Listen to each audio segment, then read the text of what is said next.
All right, y'all, just a quick thing I wanted to say before I jump into this video.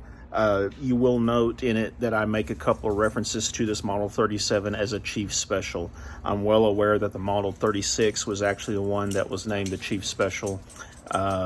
Afterwards, when the 37 came out, people just tended to call it the Airweight Chief Special. So yeah, sorry about my little inconvenience on that. And another thing is I make a couple of references to the finish.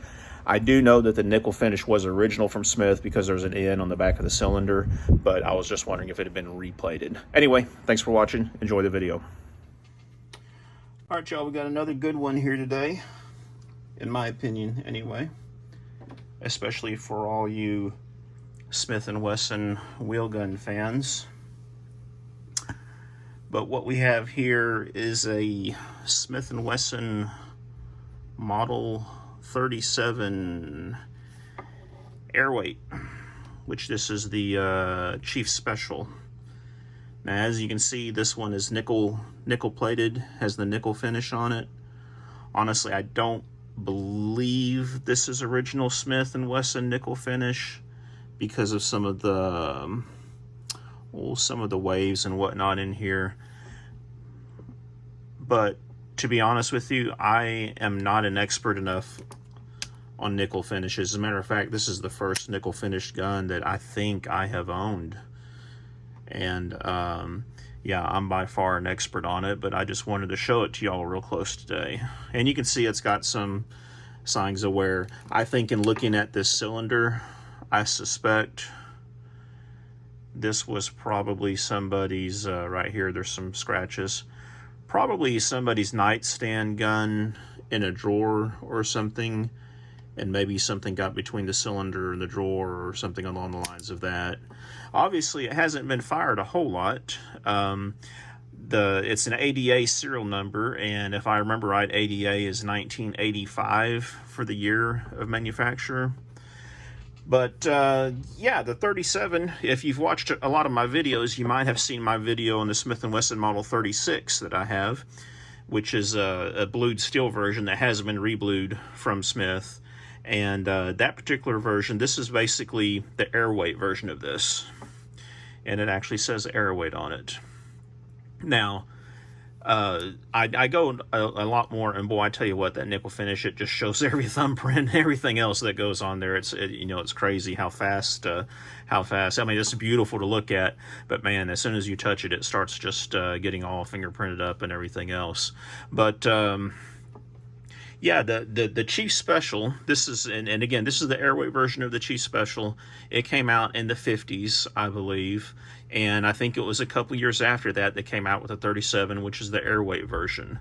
Now, 5-shot, 38 special revolver, and when they first came out with the Airweight version in the 50s, the frame was aluminum, and then they also made it with an aluminum cylinder as well, which I kind of find hard to believe, but they did, and it was problematic for them.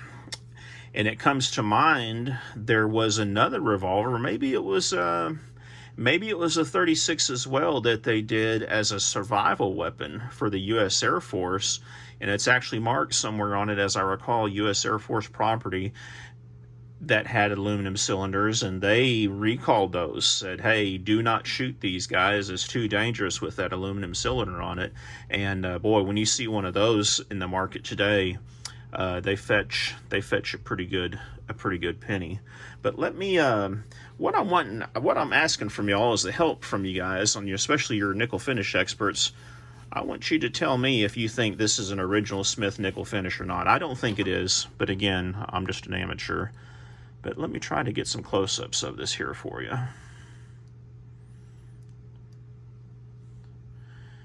And I'll stop talking.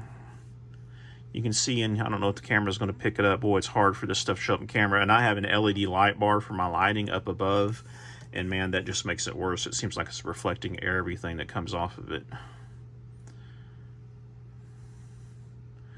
But again, I'm not an expert on it, but maybe it's original, maybe it's not. It doesn't really matter to me. I got it for what I considered a pretty decent price, so I'm not gonna complain about it one way or the other.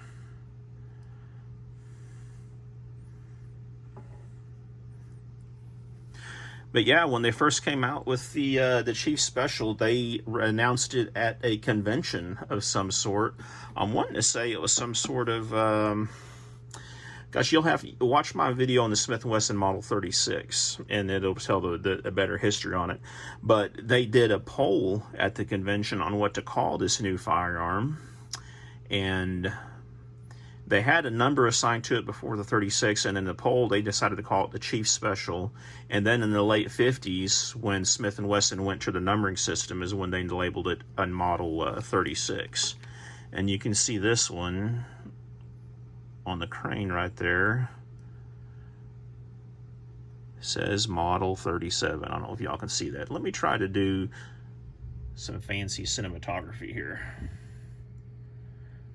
Model 37, and it's got those weird numbers. You know, I think one of these is a build number, and I've never been able to really find. I've had some revolvers with like a letter and a numeric code on the crane right there, and I've never really figured out what those are.